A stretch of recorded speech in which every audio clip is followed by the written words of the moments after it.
There we go. Okay. Now we're on. All right. We'll go over the approval of minutes. Okay. I'll read the minutes from the previous meeting.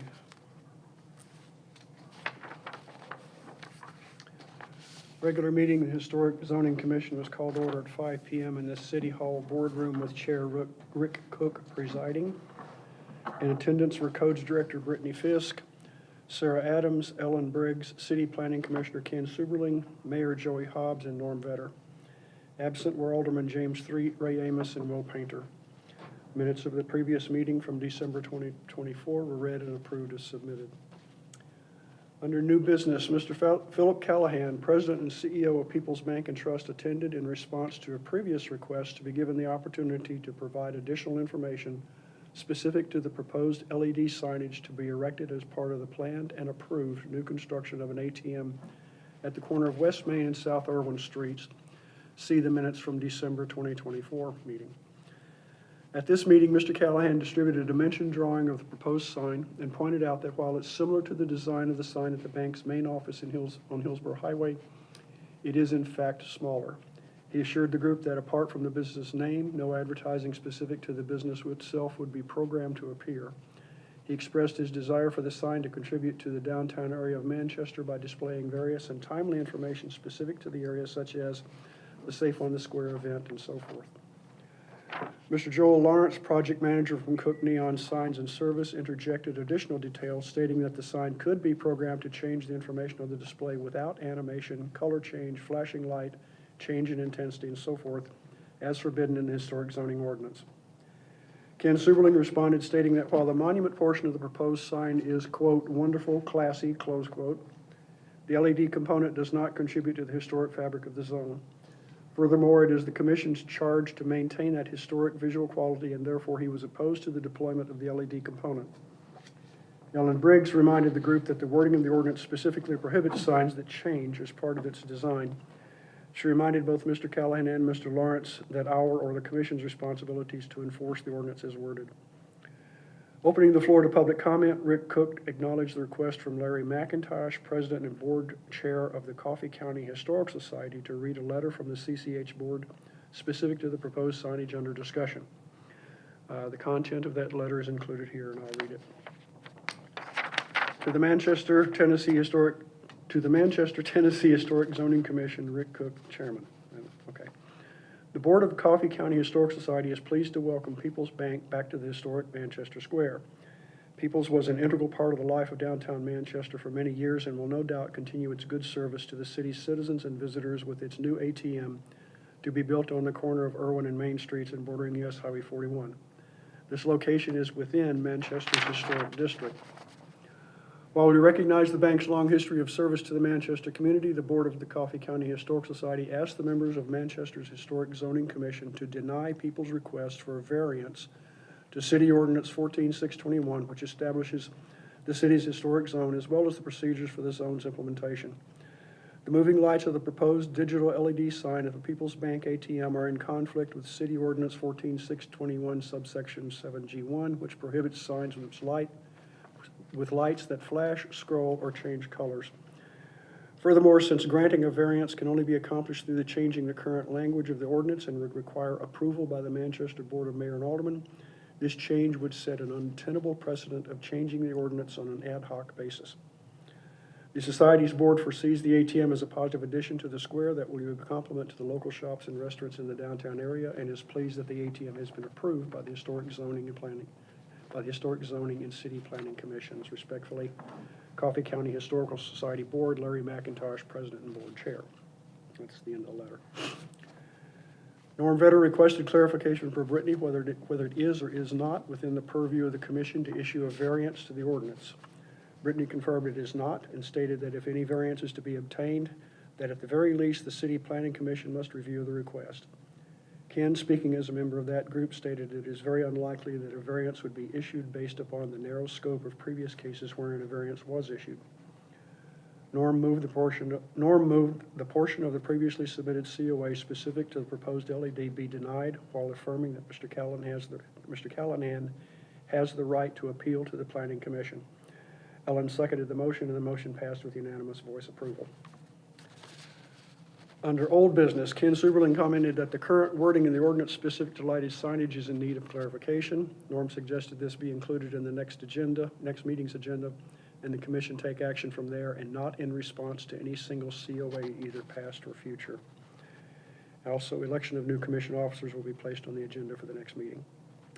There was no further business to discuss, so the meeting was adjourned at 5:51. The next meeting is today, 6th March at 5 p.m. Respectfully submitted, Norm Vetter, Secretary. A motion to approve the minutes. A second. All in favor? Aye. Okay. All right, the minutes are approved. I'll get my notes in. Okay, So, new business, election of new officers. We were discussing a little bit of that prior, We don't have a quorum without 5 members. so we can't really So we do can't anything really with do it. that. okay. Like the approval of the minutes is Okay. tentative based on this. What's the kind of deadline for that, for doing that? The approval of the minutes? No, Or the board. So it states, hold on. Okay.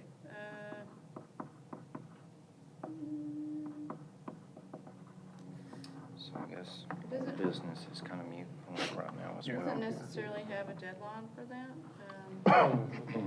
that I'm seeing. It just says, that, the Historic Zoning Commission shall elect from its members its own chairman and other officers deemed appropriate to carry out its purpose. But I have seen it somewhere where we do that.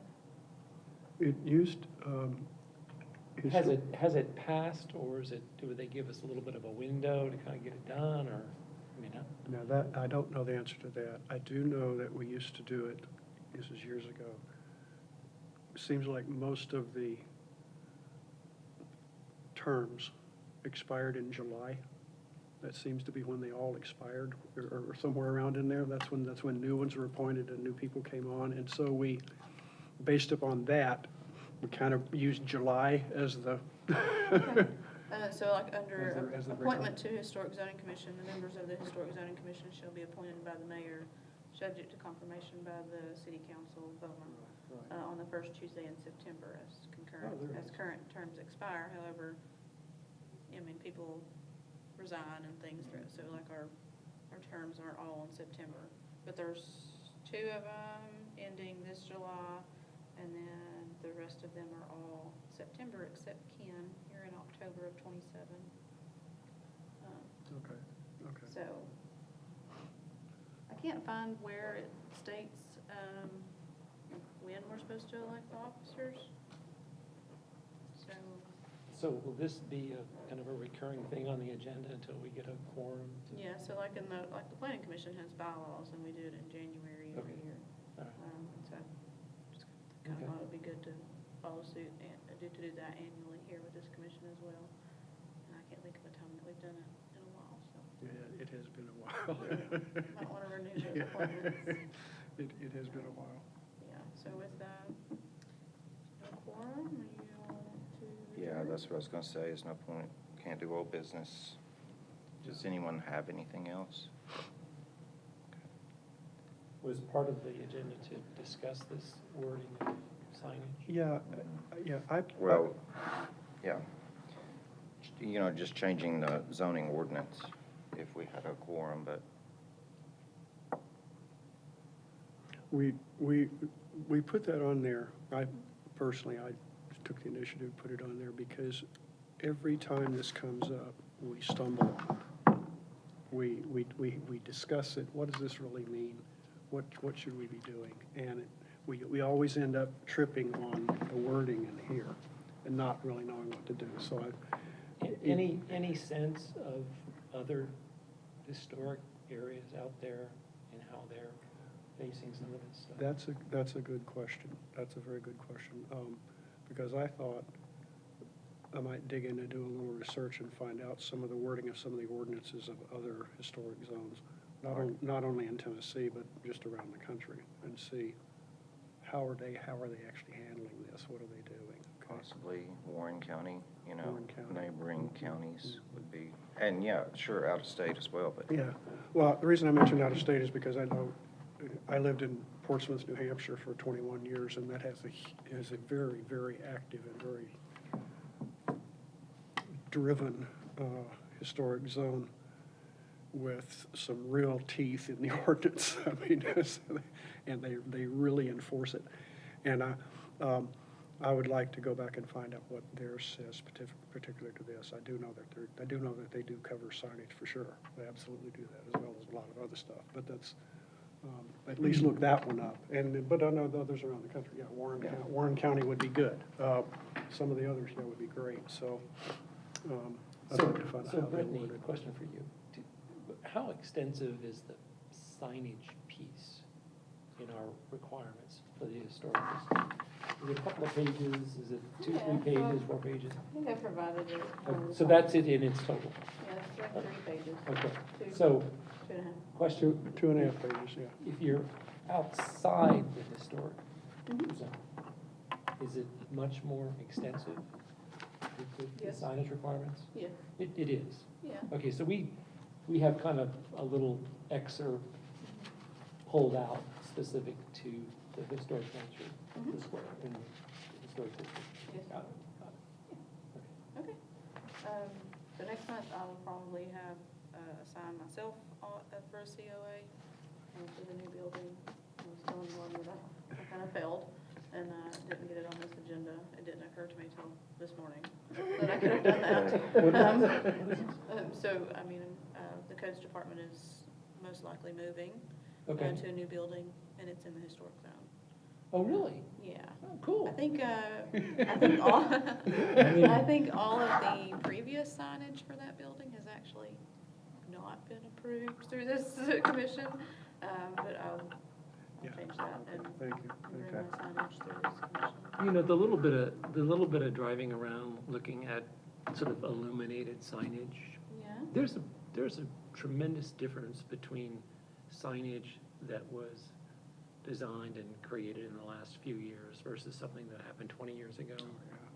Because it seems as though the older signage have the very light background with the lettering dark, and the newer signage, it's almost reversed. They're letting the old signs work great during the day, but we use signage at nighttime.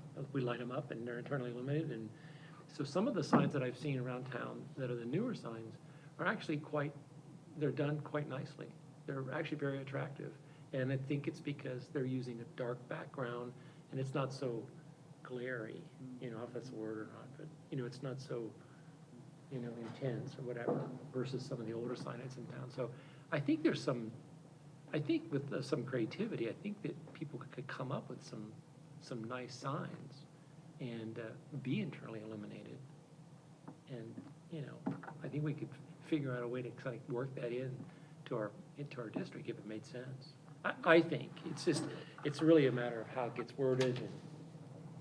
Yeah, it is that, and you make a very good point, and I agree with what you said, that the new signage with reversed coloring is a little bit more, attractive. Just softer and Yeah, easier. yeah, easier it on the is. look, you It know, is. it's- And ironically, a perfect example of that is the one that's on Henley Propane, which did not come through this board for approval. And it's internally illuminated. And is so- it the light background? No, it's a dark background with white letters. Okay. And it just says Henley Propane it's up above. You know, he just recently remodeled that building inside and out, put up a new awning and all kinds of stuff, and it looks great. But I don't remember that ever coming through here, okay? All right, and it is internally illuminated, so by definition, it does not meet the code. But, there you go, it's not unattractive, it's not detrimental. Okay. Okay, so what do we do? You can take those words, internally illuminated, and you can do a lot of different Yeah, things. yeah, right, yeah. Like I say, you could do a bad job. And I think it's more just, you know, the glaring, I think, even in People's Bank's situation, the whole idea of movement and flashing and, you know, all these kinds of things, That's, you know, yeah, it's almost in some regard distracting. yeah. Another question for you, is there any requirement that says you can have multiple signs in the historic district? Or is You're it allowed. one per business? It's 1 square footage of signage per linear feet of frontage. So can you can't split it have- up into 2 signs of that? Yes, as long as it's on-site advertising. So, like Baker Brothers doesn't need to advertise for Reese's Jeans, or who else is over here? Yeah. Culver's. So that's considered off-site advertising. As long as it's advertising your business that's there, the historic zone allows for 1 square footage of signage per linear foot of frontage. And it all has to be in one sign?